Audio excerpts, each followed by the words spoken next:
Congratulations, you're now a thousandaire. At this stage, I want to be a thousandaire by the middle of the year. What's going on, brothers? I hope you're all having a blessed day today.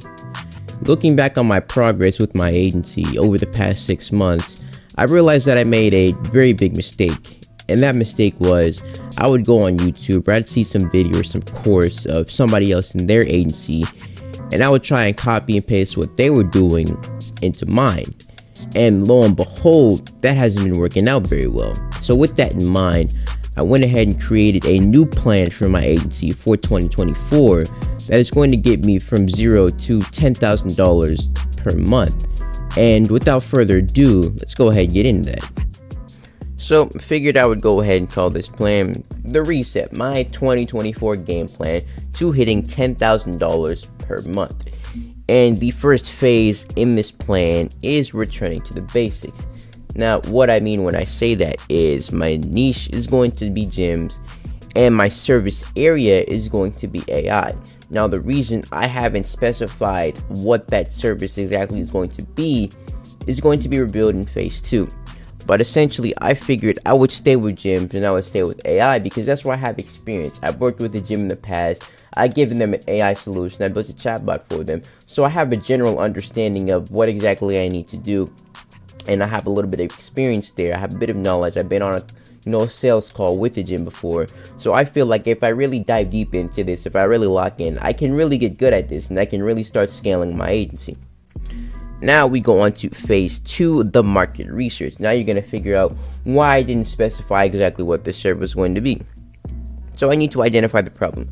What do these people want? What do they need? What are they looking for in the market that's going to help them out with whatever their goals are? So to figure that out, come up with I decided I was going to do cold calling, but from a different angle, from a college frame. Now, I'm going to explain that a little bit. So basically, I'm going to call up some local business owners, some local gym owners. I'm going to be like, hey, my name is LemuelM. Hey, my name is LemuelM. I'm a student at XYZ University, and I'm doing a research project on gyms. And part of that is hearing about your business activities, what you guys are doing to grow, and your biggest pain points. So could you possibly spare 5 minutes to help me out with that? Now, since I'm coming at this from the angle of, hey, I'm a college student, they're going to be more likely to hear me out and listen to what exactly I'm doing, especially if it's for a project. They're like, oh, he's doing some school assignment or something like that. And they're going to be more likely to help me. Now, obviously, this is not a school assignment, but technically, you could say it's a project. It's just a personal one, right? I didn't specifically state that the project was for school, but they don't have to know that. That's besides the point. In any case. So when they respond positive, when I'm like, sure, I can help you, I can give you 5 minutes, that's when I, ask them questions like these, right? So what are you guys doing currently to make your business grow? And how are you guys trying to differ from those in the same market? What are your biggest, what's your biggest pain point, right? What's your biggest struggle to grow at the moment? And if you can build a team of, S-tier individuals, top of their class, best at what they do to handle a specific aspect of your business, what exactly would that be? And finally, on the deals that you guys make, what are the margins looking like? What's the most valuable type of client that you guys get? And while I'm talking to these people, I'm going to be recording these answers in some sort of database. It might be some list or something, which I'm going to use for later on. So once I've gathered all of these questions, right?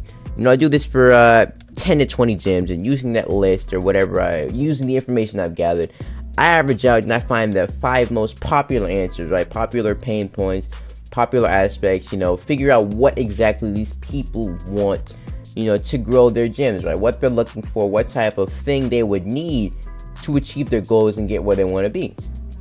So once I've got these average 5 answers, we proceed to phase 3, creating the home run offer, as Hormozy calls it. Now I know what these people need, so I built out an offer using AI that is going to be able to solve it. That's why I didn't specify what exactly, what service I was going to do or what product I was going to offer, because I want to go into the market now to find out what these people are looking for, so I can build a product or a service around these pain points, around their problems, around, I become the solution for their problems, essentially. So following the whole, the Hormozy framework, build an offer so good that they can't refuse. I want them to see this offer and I want them to be like, I need this in my life right now. Take my credit card. This is a life or death situation. If I don't get this solution, my entire business is going to explode. It's going to spontaneously combust. It's not going to be good. I'm going to lose all my clients. I want them thinking about this offer like that. I want them to feel like, I want my offer to be the water, on their 7-month, their last 7 days in the Sahara Desert, and my offer is that water. I want them to be thirsty. I want them to be starving for this offer. It's the game plan. And to get an offer like that, you have to, follow the offer formula that Hormozy came up with, which is dream outcome times the perceived likelihood of achievement over the time delay times the effort of sacrifice. So you want them dream outcome, right? You want this offer to be exactly what they're looking for, which is why I plan to ask those questions from earlier, right? So I can figure out what exactly it is, and then my offer becomes that dream outcome. Like, oh my God, this is exactly what I was looking for. It's like it just came out of my dreams. Now, perceived likelihood of achievement, you wanna be able to like somewhat guarantee that this dream outcome, is possible. You want to guarantee that there's a 100% likely chance that, they get this dream outcome. And if not, you have some sort of fail safe in the back, be like, we'll do it for free, or, your money back or something like that. That way they're like, whoa, now I'm guaranteed to get whatever it is this guy's offering. And if not, then I don't lose anything. Now, time delay. You want to be able to structure this offer to where they're getting the result, getting that dream outcome in a timely fashion. So for, in the agency model, that may be, you might see results in 30 days, or might be 60 days, whatever the case may be. You just want to let them know about it. Then effort of sacrifice, right? You be like, there is no sacrifice. You just give me your money, and, this is all done for you. You just got to sit back and watch the success flow in.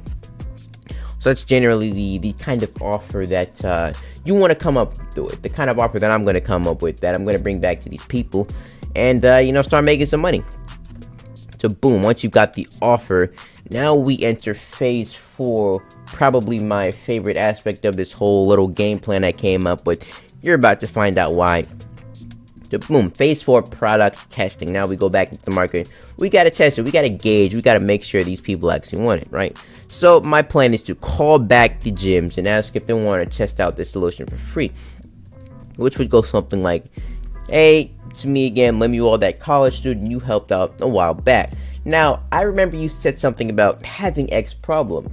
So I went ahead and built out a solution that I feel like could really help you out and really solve that problem. Now, I actually plan on turning this into a full-on actual service, but would you be interested in testing it out for free? Now, boom, I come back to these people. It's like, hey, remember me? I remember you helped me out earlier. So now I'm going to help you out, right? I built out this thing, and I wanted to know if you could test it out for free. And now, once I come at them like that, it's like, oh, it's that student, right? Oh, I helped him out. He actually listened to my problems, and he actually built something to solve it out. They're like, wow, right? They're like, who wouldn't want to test that out for free? Who wouldn't want to get a, free chance at this, beautiful, ultimate offer that I come up with? So, boom. So I come back with them and be like, hey, you can test it out, man. Really cool thing that I created for you. Boom. So we get them on our virtual meeting, and then implement the solution for them. Now, if this fails, right? If this doesn't work, if the solution doesn't help them out or doesn't quite do exactly what they were looking for, that's when I proceed back to phase 3 and recreate the offer. Come at it from a different angle, maybe a different perspective, look at it from a different lens, try and figure out how else you can solve it, try and find a better solution, a different solution that can more accurately solve the problem or give them that dream outcome. Now going back to stage 4, if it succeeds, right, if the product works, if this actually works, if it really helps the client, if they really like it, that's when we proceed to stage 5, right? And also, you're going to have a lot more testimonies. These are case studies, right? These are things that you're going to be able to use in your outreach, in your sales calls. It's going to make it a lot easier for you to close new clients. Now, boom, phase 5 is outreach, marketing, scaling, all of the above. So, boom. And I've got the home run offer. I got these case studies to back it up. I've got proof that I can actually deliver on this service. I've got experience delivering the service to gyms already. And now it just makes my life a lot easier. I've got the social proof, I've got the experience, I know what I need to do. And now all I gotta do is do it at a higher volume, at a higher scale, and start scaling up. So the goal here is to go back to my outreach using cold emails, because what I've been doing currently, I've been getting better at it, I've been gaining experience, and I feel like if I go back and I actually make a really solid offer, it's going to work out, as I'm going to be able to scale my agency. Now, the reason I'm sticking with this cold email kind of thing is because my current campaign, I'm getting a lot more responses than I usually do, but it's mostly people expressing disinterest in what my offer is, which is why I thought I would recreate this new plan and actually figure out what the people in this market actually want. So my whole goal of this game plan is to turn these negative responses, turn these responses of disinterest into responses expressing interest. Instead of be like, oh, no thank you, don't want it, don't need it. I want them to be like, oh my god, send this to me, let me find out more, I need it, take my credit card, here's my social security number, phone number, all of my info, passwords, everything. I want them coming at me with that type of energy.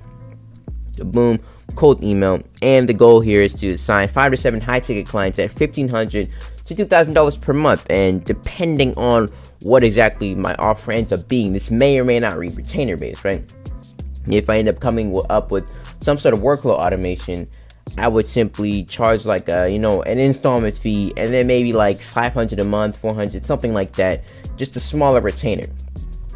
So in any case, that's the goal, sign these clients, get them on board, and just to get with the program, start going, start scaling, doing what I need to do. And once I get 5 to 7 of these, congratulations, you're now a thousandaire. Not a word, don't care, put it here.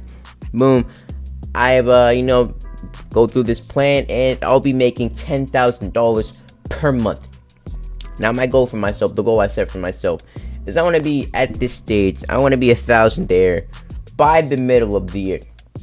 Y'all might think that's crazy. For me personally, I feel like it's a reasonable, like it's not something impossible, and it's not something too easy that I would instantly get there, right? I feel like this is a reasonable goal. It's something that I'm going to achieve, within the next 6 months. So that's the whole game plan that I've come up with to hit $10,000 per month in 2024. So hopefully you will found some value in this. Hopefully you learned something new. Hopefully you can take some aspect of this plan and maybe implement it into your own plan. And you don't even have to be running an agency, because business models tend to follow the same format, same structure, right? You gotta, create the product, do the research, make sure people want it, send it out. If they don't, you start over. If they do, you just start scaling, right? If you're in drop shipping, you would you would test out you would probably do like TikTok advertising, do something for free, gauge the market, gauge their interest. If they like it, that's when you start scaling paid advertisements, whatever the case may be. So essentially, that's it for today's video. So let's put the work in. Peace.